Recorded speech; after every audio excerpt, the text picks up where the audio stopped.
पाकिस्तान नाजुक मोड़ पर है, ये बात तो हम सब सुनते रहते हैं, लेकिन आप अपने सीने में दिल में झांक के देखिए, आप लोग जो सारे यहां बैठे हैं और हम जो स्टेज पे बैठे हैं, इनफरादी तौर पर तो हम कभी भी नाजुक मोड़ पे नहीं आए। हम इनफरादी तौर पर तो हमारे घरों में जो 5 साल पहले जो एसी थे और फ्रिजें थी, क्या उससे ज्यादा नहीं हुई? इनफरादी तौर पर हमारे घरों के अंदर मोबाइल और हमारे बच्चों का रहन सहन, हमारा घर बार, ये पहले से बेहतर नहीं हुआ? तो इनफरादी तौर पर तो एस्टेब्लिशमेंट के इंडिविजुअल्स कोई नाजुक मोड़ पर नहीं हुए। इनफरादी तौर पर तो सियासतदान कोई नाजुक मोड़ पे नहीं गए। इनफरादी तौर पर जुडिशरी नाजुक मोड़ में नहीं गए। हम डॉक्टर नहीं गए, हम सबके अपने अपने टावर्स हैं। और इनफरादी तौर के ऊपर कोई मीडिया का बंदा भी नहीं गया।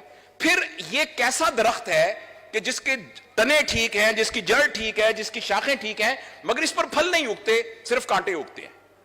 इसका सिर्फ एक मतलब है कि हम सब बुनियादी तौर पर अक्सरियत मुल्क के साथ ऑनेस्ट नहीं है, और हम अपने फैसलों के अंदर जाती मफाद को पहली प्रायोरिटी देते हैं और इज्तिमाई और कौमी मफाद को हम प्रायोरिटी नहीं देते। ये कुछ गुजारिशात थी, मुझे पता है ये अधूरी सी बातें हैं, लेकिन नसर ने मुझे कहा था जो सच हो तुम्हारे दिल में वो बताना।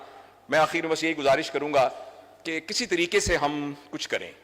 मेरी उम्र 62 साल है, नसर लगता नहीं है 62 साल का, मगर हम दोनों क्लास फेलो हैं। तो क्योंकि ये खुद ये ब्लैक बेल्ट भी है, मुझे पता है, तो मैं बूढ़ा लगता हूं। हमारे पास बहुत थोड़ा टाइम, पाकिस्तान में 70 साल की उम्र में कोई फौत हो जाए ना, लोग कहते हैं अच्छा अच्छा अल्लाह बड़ा अफसोस हुआ, लेकिन दिल में होता है कि चलो खा पी के इस दुनिया से गया है। लेकिन मसला यह है मेरे बच्चों का क्या बनेगा, मेरे पोतों का क्या बनेगा, मेरे नवासे नवासियों का क्या बनेगा। इन हालात के अंदर मैं मुख्तलिफ में जाता हूं टीचिंग ट्रेनिंग के लिए, अपने मेडिकल प्रोफेशन के लिए भी और सॉफ्ट स्किल्स के लिए भी। सर मैं सवाल पूछता हूं बच्चों से कि अगर जिस दिन आपको डिग्री मिली, आप में से, और आपको वीजा भी मिल गया अमेरिका का, बर्तानिया का, ऑस्ट्रेलिया का, आप में से कितने लोग जाने को तैयार हैं? आप ये कहेंगे 80-90%। कुछ लोग कहेंगे कि नहीं, चूंकि मैं एक बात जरा एग्जरेट करें तो 100%। मैं आपसे अर्ज करता हूं बाज यूनिवर्सिटी में 120% लोग हाथ खड़ा कर देते हैं, क्योंकि आगे जो फैकल्टी में उनके उस्ताद बैठे होते हैं वो भी हाथ खड़ा कर देते हैं।